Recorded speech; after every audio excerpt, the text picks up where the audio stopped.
Greetings, comrades, and hello, everyone. I'm Quinn866. I'm watching a video a friend sent me. Hang on, just gotta get it in there. Scary True Horror Stories, animated. And I'm going to watch it and try not to get scared. Let me just move my camera down a little bit.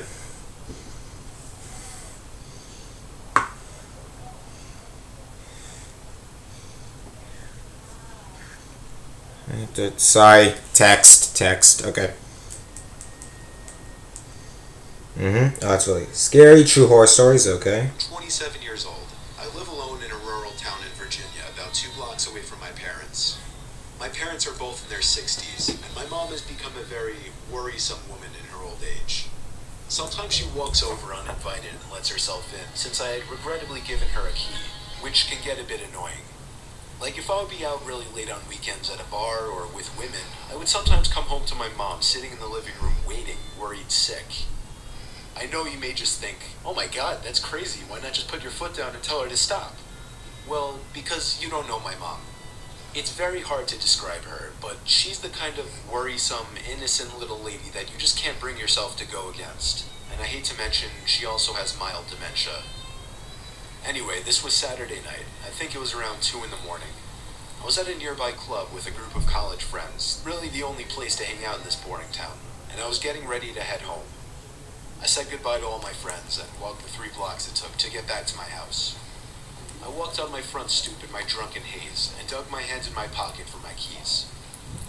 When I grabbed the doorknob, I realized it was unlocked. My mom was here again. I quietly opened and shut the front door, locking it behind me.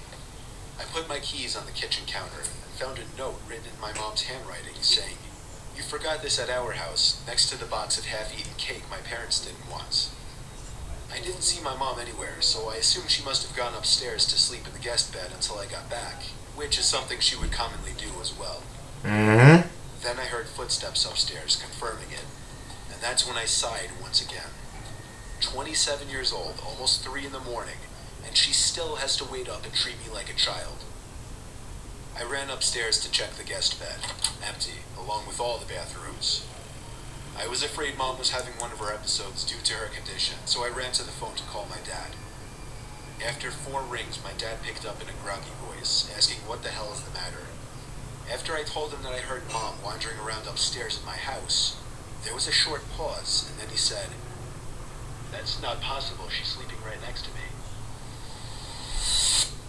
The door fell open as I turned my head to face the dark upstairs, and just barely by the light provided by the kitchen, I could see a head peering around from the corner at the top of the stairs, looking down at me. Okay. I screamed into the phone as I ran out the front door and down the street to my parents' house, explaining to my father on the way. About halfway there, my dad told me, "Alright, I'm gonna call the cops," and hung up. I made it to my parents' house, where my mom was already waiting at the door, worried sick. My mom explained that she did come over to clean my kitchen a little bit and to bring over the cake they didn't want. 2 police cars pulled up in front of my parents' house, where they escorted me and my dad down the street to my house. 1 officer stayed outside with us, while 2 others went inside to investigate. It felt like 15 minutes before they came back outside and said it was clear. They checked the crawl space, the attic, everything. There was really nothing for me to report, other than the door was left unlocked and I saw the outline of a head upstairs before I ran for it. Still, I didn't feel safe sleeping in there that night, so I went back to my parents' house. Me and my dad are certain that my mom simply forgot to lock the door when she left, as her memory has been getting worse over the past few months. My dad has been stopping her from coming over alone from now on, which makes me both sad but also relieved.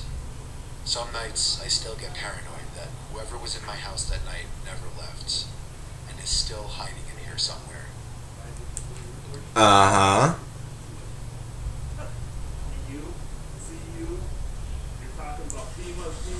I'm gonna be honest, GameTiger9000, that wasn't that scary. I mean, it was, I guess, too slow. It was a bit too slow. Like, that was a little, how do I say it? Like, I expected something to jump out or something, you know, to like, something to pop, like a little spark. And I'm gonna be honest, it was tense, but not scary. But I do gotta give it props though for the animation. The animation was pretty good on this video. It's by a channel called Llama Arts, so yeah. I gotta be honest, I'm impressed by the animation, but the scare factor is a little low if you ask me. Well, either way, I'm so glad he sent me the video, and I hope you have a good one.